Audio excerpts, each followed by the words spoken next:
Nah, ada yang di pinggir jalan, ada yang di tanah yang berbatu-batu, bahkan juga benih itu sampai di semak-semak. Mengapa tidak dipilih tempat yang bagus, tempat yang baik? Ibu bapak, penabur ini gambaran penabur zaman dahulu. Ya. Mereka belum secanggih sekarang jika bertani. Pokoknya benih itu dilempar kemana saja. Kebiasaan seperti ini mungkin kita tahu ada di penduduk masyarakat yang tinggal di hutan-hutan. Mereka membuka hutan lalu mulai bercocok tanam. Mungkin juga tanah yang dipakai bukanlah tanah yang siap seperti sekarang ini.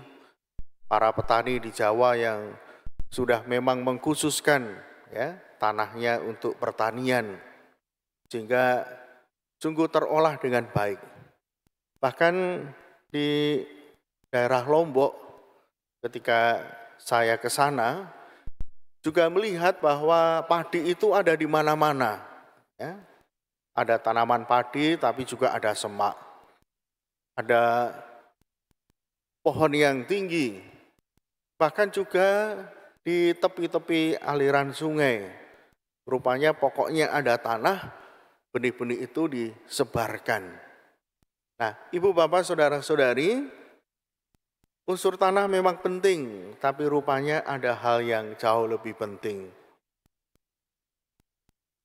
Ada seseorang yang mengatakan pada saya, dia juga memperhatikan lingkungan, memperhatikan tempat-tempat yang tandus. Apakah tempat itu bisa ditanami menjadi lahan pertanian ataupun juga menjadi tempat yang subur. Bapak itu mengatakan bahwa kuncinya adalah air. Kalau ada air, maka tempat manapun itu bisa menjadi subur. Meskipun tempat itu gersang, ya, kesulitan air. Kita tahu tanah di wilayah barat dulu juga gersang. Tanah yang kering, tanah yang tandus. Tapi kemudian mulai dibuka perumahan. Lalu dikondisikan ya, oleh pengembangnya adanya air yang masuk ke daerah sana. Orang-orang yang tinggal di barat, terutama Citraland, itu airnya dari sungai. Bukan dari sumber mata air yang memang khusus, tapi air sungai itu diolah. Kalau dulu orang datang ke sungai untuk mandi, sekarang air sungainya yang didatangkan ke rumah untuk mandi. Nah, memang sudah diolah sedemikian rupa. Nah, ketika ada air, mulailah tanaman itu bertumbuh. Mulai dari tanaman-tanaman yang kecil ya, dari rumput, mulai semak-semak, lalu mulai pohon-pohon yang besar. Maka ibu bapak saudara-saudari, selain tanah, air itu juga penting. Benih akan semakin cepat tumbuh dan menjadi besar jika ada air di sana. Tempatnya sudah ada, tanahnya ada. Tapi kalau benih itu hanya jatuh di tanah tanpa mendapat air, maka akan cepat mati. Mungkin akan hidup sebentar, tapi karena teriknya matahari dan tidak ada air, benih itu segera akan mati. Nah, ibu bapak saudara-saudari dan anak-anak yang dikasihi Tuhan, dalam gereja paroki, gambaran yang terjadi juga sama. Ya. Gereja bertumbuh itu kalau ada sesuatu ya, bisa menjadi besar, bisa aktif, bisa maju, bisa membuat orang kerasan. Tanahnya sudah ada. Tanahnya adalah kita semua. Benihnya sudah ditaburkan oleh Allah dalam hati kita. Tapi rasanya belum cukup. Gereja bisa berkembang rupanya kalau ada kasih. Kasih itu yang membuat orang menjadi semangat. Kasih itu yang membuat orang akhirnya terjadi persaudaraan. Satu sama lain. Semangat dalam pelayanan dan juga kegigihan orang dalam melayani, meskipun dalam keadaan yang sulit, keadaan yang berat, tapi dia akan bertahan dan akan menjadi pelayan yang baik ketika dia punya kasih. Apalagi para fungsionaris, pengurus gereja. Ketika para fungsionaris ini membawa kasih, menjadi perantara kasih Allah kepada umat, maka disitulah mulai subur, ya. Semangat untuk melayani, semangat untuk berkumpul, ya, semangat untuk berdoa, itu mulai tumbuh dan makin lama juga menjadi besar. Tentu saja bukan hanya para fungsionaris umat, tapi juga imamnya. Ketika imam mulai marah-marah, ya, sedikit-sedikit marah, emosi, maka kasih itu akan semakin kering. Lalu umat mulai menjauh, mulai resah. Ya. Tapi kalau semua yang ada di paroki ini membawa kasih, dalam perjumpaan-perjumpaan, dalam pertemuan, maka di situ iman juga akan tumbuh. Ya. Maka Bapak Ibu Saudara-saudari, saya juga mengajak, benih itu sudah ada. Mari kita hidupi, ya, hidupkan, kembangkan dengan kasih. Ketika Bapak Ibu datang ke gereja, ya, bukan hanya sekedar bertemu dengan Tuhan secara pribadi, tapi juga Bapak Ibu bertemu dengan umat yang lain, dengan saudara-saudari yang lain. Ini juga menjadi hal yang penting. Bukan hanya Tuhan saja tujuan saya, tapi tujuan kita ke gereja adalah untuk membangun persekutuan. Persekutuan dengan Allah dan persekutuan dengan sesama. Maka bukan hanya datang, berdoa, lalu pulang.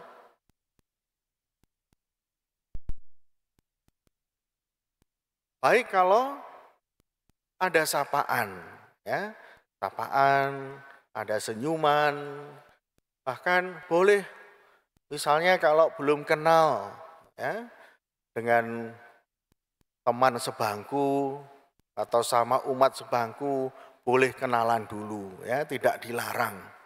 Romo katanya ke gereja itu ya cuma berdoa, ya tidak. Anda dengan teman Anda sebangku itu adalah saudara seiman.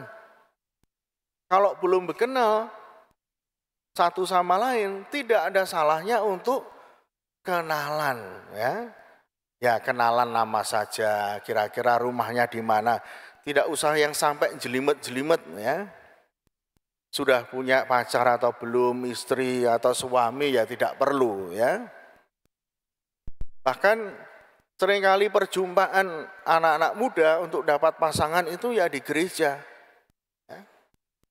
Di Kota Baru itu oleh romonya diberi kesempatan, ya, ada misa anak muda separoki. Nah, sebelum misa diberi kesempatan untuk kenalan dulu. Kadang-kadang kalau misa bersama umat kan hanya lihat-lihatan, ya.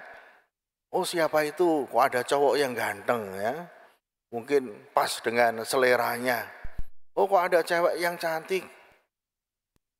Tapi tidak berani kenalan.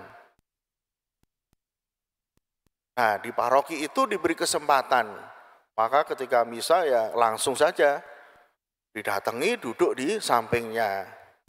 Ketika kesempatan kenalan, lah ini ya, ada jalannya, dibantu ya.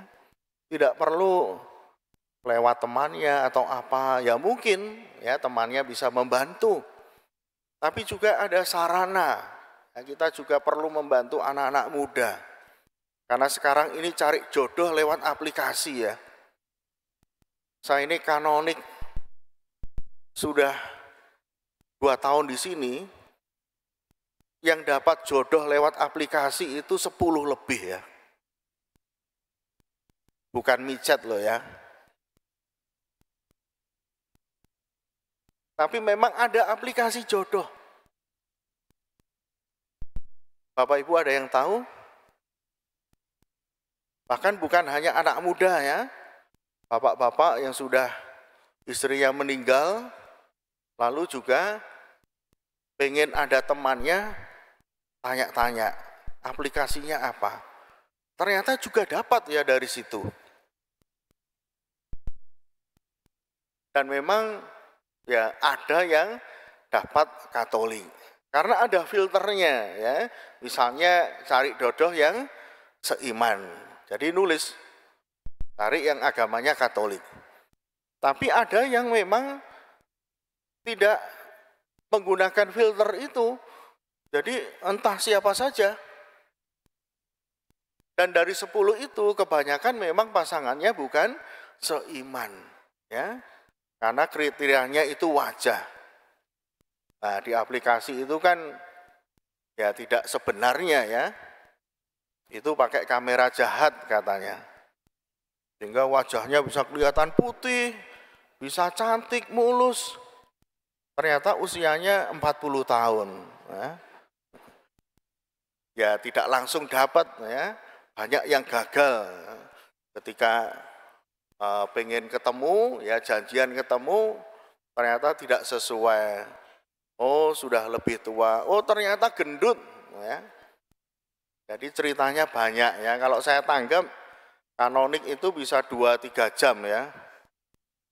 Nah ibu bapak saudara-saudari yang dikasih Tuhan, sekali lagi saya mengajak ibu bapak saudara-saudari, mari kita bangun persaudaraan dengan kasih. Mari kita hidupi kasih itu lewat pelayanan kita, lewat pekerjaan kita. Karena memang itulah yang diminta Tuhan, supaya benih yang ada dalam diri kita itu bertumbuh subur. Dan biasanya orang yang hidup dalam kasih itu juga menjadi magnet, ya, menjadi magnet orang untuk hidup sama seperti yang dilakukan oleh orang itu. Ibu bapak saudara-saudari, mari kita mulai dalam keluarga. Keluarga yang hidup dalam kasih, tentu semua yang ada di dalam keluarga itu akan kerasan. Ya. Kerasan dalam situasi keadaan apapun, saling mencintai dan sebagainya. Mari kita saling mendoakan supaya kita mengusahakan kasih itu tumbuh subur dalam keluarga kita, komunitas, dan juga lingkungan kita. Berkat Tuhan menyertai kita. Amin.